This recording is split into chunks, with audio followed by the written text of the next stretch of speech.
Good morning! Happy partners all over the world! So ngayon naman po pag-uusapan natin kung sino-sino po ba yung mga tao na the moment in-invite niya sa negosyong to ay panigurado na mag-join po sa inyo.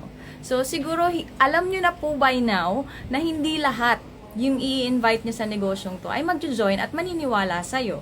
At simple lang po, meron tayong explanation kung bakit ganun. So, yung kailangan mo lang talaga is, kailangan mo lang i-prepare yung sarili mo to that fact para the moment nangyayari sa'yo yan, or sa una, siguro masasaktan ka, pero siguraduhin mo lang na hindi ka natatablan eventually. So, kakagawa mo ng negosyong to. So, yung pinaka gusto ko na explanation, bakit hindi lahat ng tao ay nag-join sa networking is yung other 4 quadrants na inexplain ni Robert Kiyosaki. So, napakaganda, napakalinaw, at napakasimple po. At ngayon, ay isi-share ko po sa inyong lahat para naman po makatulong at makapagpagaan po ng loob nyo every time you get rejected at makakwalify nyo kung saan doon yung taong yon. Bakit niya kayo ni-reject? So, ngayon po, sisimulan na natin. Okay? So, una po, there are people who must be right. So, eto po yung mga klase ng tao na meron na po silang fixed na mindset. Okay? So, pag sinabihan nyo sila ng networking at panibago, lalo na bago sa pandinig nila or meron na silang mga naririnig before, okay? Hindi sila maniniwala sa'yo. Kasi magsistick at magsistick siya kung ano yung tingin niya at kung ano yung iniisip niya na tama. Okay? So, napakahirap baliin ang pananaw ng mga tao na ganito. Okay? Pangalawa, people who must be comfortable. So, these kinds of people, hindi mo rin mapapajoin dito sa negosyo natin dahil alam nila na mahihirapan sila dito. Okay? So, eto mga taong to, eto yung gusto lang nila, yung chill na buhay. Eto yung mga tao na gusto nila yung nanonood lang sila ng TV, tapos habang kumakain silang chichirya, ganun lang. Ganun lang yung gusto nila na buhay. Siguro kahit nasusunugan na yung kapitbahay, pag hindi naman sila apektado, hindi pa rin siya action. Manonood at manonood pa rin ng TV. So, ganun sila. Yung pangatlo naman na klase ng tao, people who must be liked.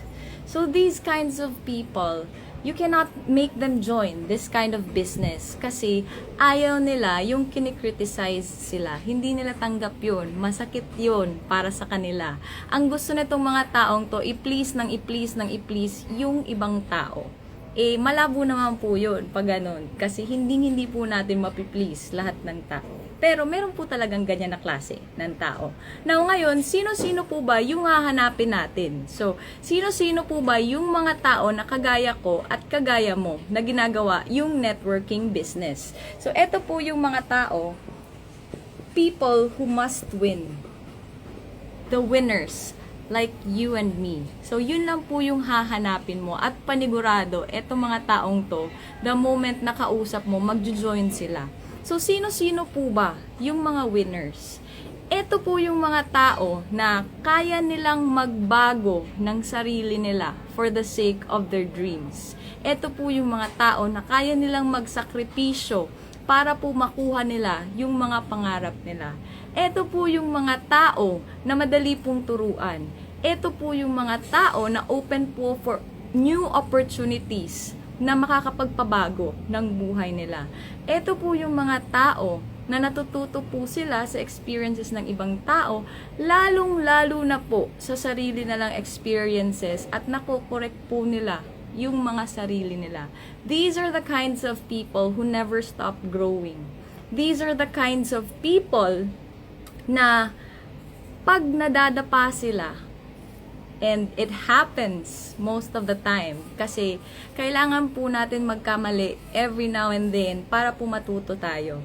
At ito po yung mga klase ng taong to, ang naiintindihan nila yung pagkakamali is part yun ng success. At every time po nadadapa tong mga taong to, wala silang ibang ginagawa kundi bumangon ulit at lumaban ulit. Because etong mga taong to, addict po to sa pananalo sa buhay. So, people who love winning, even if it takes 1 year, 2 years, even if it takes 5 years for them to win in this business at makuha nila lahat ng mga pangarap nila, kayang-kaya nilang gawin yon at isacrifice because they know the price.